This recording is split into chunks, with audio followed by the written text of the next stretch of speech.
my fellow batchmates, adorned with fabulous dresses and suits. Good evening. As the curtains of dusk draw upon us, let us step into a realm where dreams take flight and memories are etched in the fabric of time. Tonight, we embark on a journey where each step is a dance, each smile a symphony, and each heartbeat a melody of enchantment. So let your spirit soar, your laughter echo, and your hearts intertwine as we paint the night of this prom night with the use of joy and the strokes of love. Welcome to a night where ordinary fades into the shadows and the extraordinary takes center stage. Let the magic begin. Each of us has dreams we aspire to reach one day. We have all dreamed of the day we earn on our own and finally do what we are passionate about. These thoughts continue to be our driving force in surviving school. We continuously aspire, and I believe that at this very moment, we are thinking of what lies ahead of us. Can we reach the finish line, or will we just be left behind? Have you ever wondered what you would be 10 to 15 years from now? I bet you have. You have imagined yourselves as someone who is successful, fulfilled, and happy. There's nothing wrong about foreseeing ourselves beautifully and splendidly. As a matter of fact, Eleanor Roosevelt once said that the future belongs to those who believe in the beauty of their dreams. If we continue to be positive, we will eventually become who we like to be. However, what we envision in the future determines how we work today. Our past molds our present, and our present shapes our future. My lovely batchmates, want to ride a time machine? Let me take you to the future. Aren't you thrilled to know what you will be? Take hold of your dresses and suits and enjoy the journey. Morning of May 11, 2034, I am doing my daily routines. And upon checking my email inbox, a message catches my attention. It reads, RNTVS Alumni Homecoming Batch 2024. I am a part of that. I am Dr. Nadine, a licensed doctor of medicine, currently taking residency to train to be an amazing neurosurgeon in the most prestigious hospitals in the world, based in Salt Lake City, Utah, Western United States. As I walked down my memory lane, I heard a series of beeps. Snapping out of my reverie, they were texts from my fellow medical staff, asking for my confirmation on the said reunion. My high school friends that are now hardworking and dedicated nurses.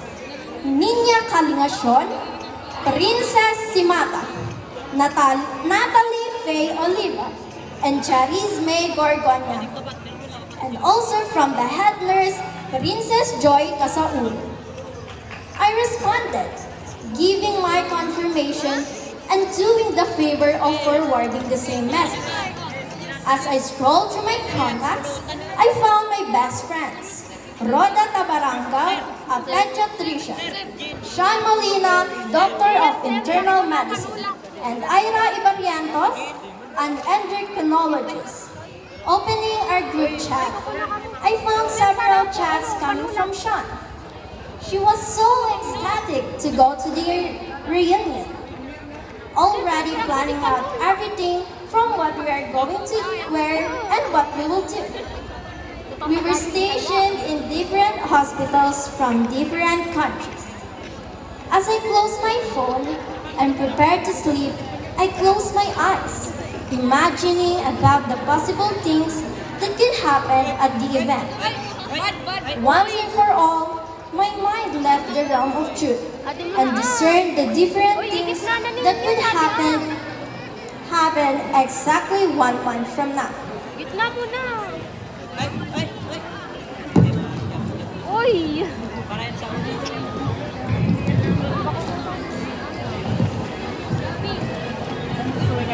May 19, 2034, I took my suitcase and walked towards the boarding gate.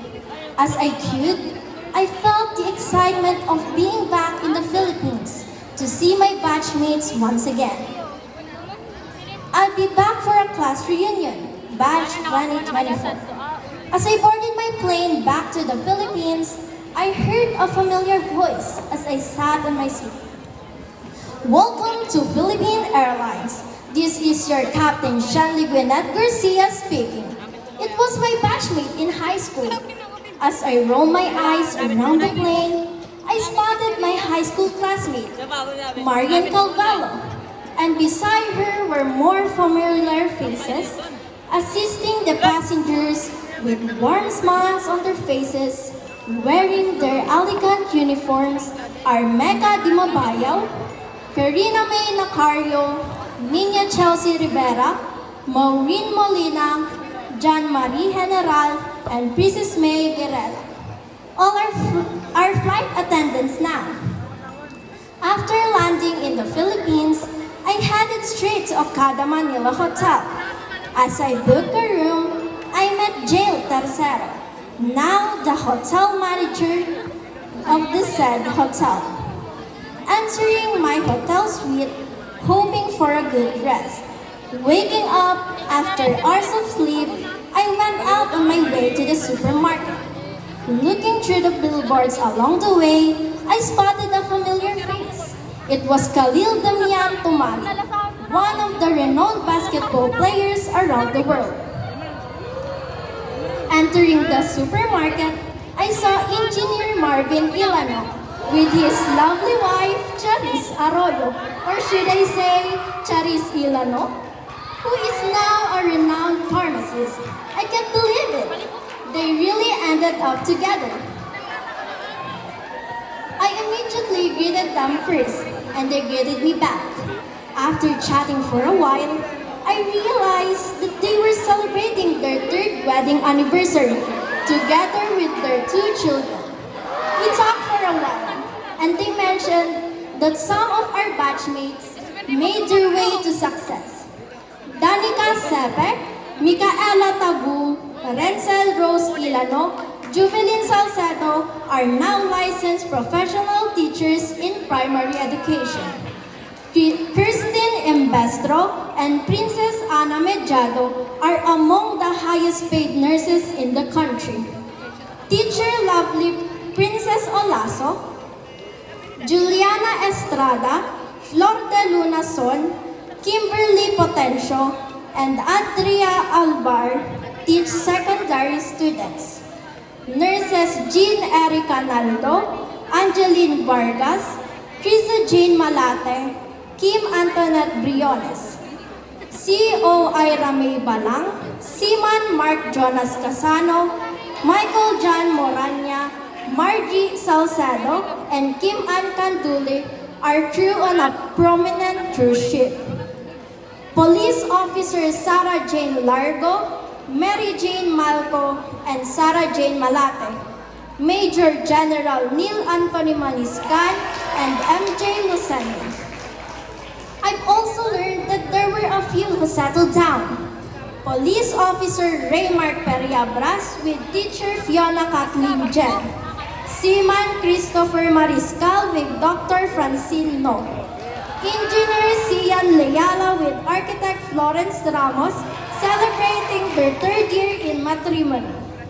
Saturday, June 4, 2034, the day of the grand event, the alumni homecoming of Batch 2024.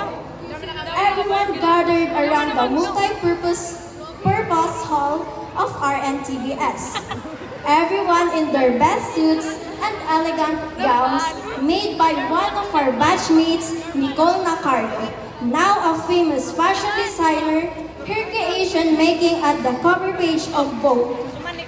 Every face hardly recognizable, showing everyone's growth through time. Everyone was mingling with each other, catching up with their classmates and high school friends. Before the party started, I mingled with my fellow batchmates. On the table, I saw Nurse Criza Oliva together with our other batchmates, Nurses Sherry Sumalo and Army Colonel Chen Aviola, Kian Casaul, Adrian Advincola, Police Officer Lorraine Caganda, Laika Talisay, Girly Tagum and Justin Naldo, Nurse Faith Ampongan, Fatima Ferramil, Evelyn Tusho and Cybel Hobe, Army Generals Michael Borromeo, Antonina Villar, and Joseph Borja. Teachers, lovely Jane Puso, Angel Bukid, Darby Nanato, and Shadeline Ibalar. Seafarers Melanie Salcedo and John Ray Balang. On one side of the hall, I see people dancing. Major Kurt Nonato, Baby Jonah Kaganda, Ranjun Manaog, and Captain Erika Awa. Police officers Princess Ampongan, Jima Borel, and Chris Joseph Ashal.